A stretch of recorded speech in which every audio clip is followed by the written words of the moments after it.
ദിയ കൃഷ്ണയുടെ സ്ഥാപനത്തിലെ സാമ്പത്തിക തട്ടിപ്പ് കേസിൽ മുൻകൂർ ജാമ്യാപേക്ഷ നൽകി ജീവനക്കാർ. ഒബൈ ഒസിയിലെ ജീവനക്കാരായ ദിവ്യ, വിനീത, രാധാകുമാരി എന്നിവരാണ് മുൻകൂർ ജാമ്യം തേടിയത്.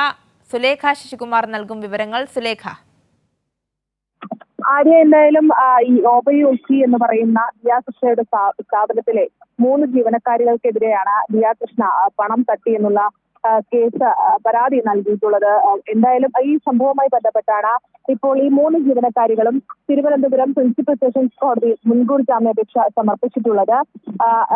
ജീവനക്കാരികളായ ദിവ്യ, വിനീത, രാധാകുമാരി എന്നിവരാണ് ഇത്തരത്തിൽ മുൻകൂർ ജാമ്യാപേക്ഷ തേടി കോടതിയെ സമീപിച്ചിട്ടുള്ളത്. ഈ സംഭവവുമായി ബന്ധപ്പെട്ട് എന്തായാലും നിലവിൽ കൃഷ്ണകുമാറും ദിയ കൃഷ്ണകുമാറുമായിട്ടുള്ള എല്ലാ പരാതികളും 2 പരാതികളാണ് ഈ സംഭവവുമായി ബന്ധപ്പെട്ടുള്ളത്. ഈ 2 പരാതികളും അന്വേഷിക്കുന്നത് ക്രൈംബ്രാഞ്ചിന് വിട്ട് നൽകിയിട്ടുണ്ട്. ഇതുമായി ബന്ധപ്പെട്ട് ആദ്യം കൃഷ്ണകുമാറും ദിയ കൃഷ്ണകുമാറും ഇത്തരത്തിൽ ഈ 3 ജീവനക്കാരികൾക്കെതിരെ പോലീസിൽ പണം തട്ടി എന്നുള്ള പേരിൽ പരാതി നൽകുന്നു.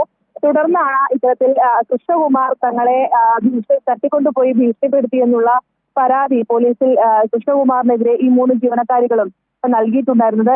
ഈ 2 കേസുകളും ഇനി അന്വേഷിക്കുന്നത് ക്രൈംബ്രാഞ്ചാണ്.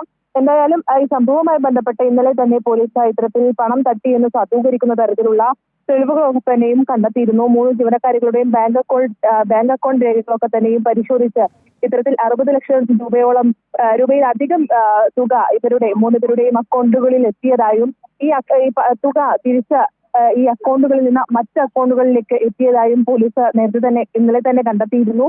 എന്തായാലും ഇതുമായി ബന്ധപ്പെട്ട് ഇനിയുള്ള അന്വേഷണം അത് ക്രൈംബ്രാഞ്ചാണ് നടത്തുക. നിലവിൽ എന്തായാലും ഈ 3 പേരും ഒബൈ ഒസി എന്ന് പറയുന്ന സ്ഥാപനത്തിലെ ദിവ്യ, വിനീത, രാധാകുമാരി എന്നീ 3 ജീവനക്കാരും മുൻകൂർ ജാമ്യാപേക്ഷ നൽകിയിട്ടുണ്ട്. ശരി, സുലേഖയാണ് വിവരങ്ങൾ നൽകിയത്.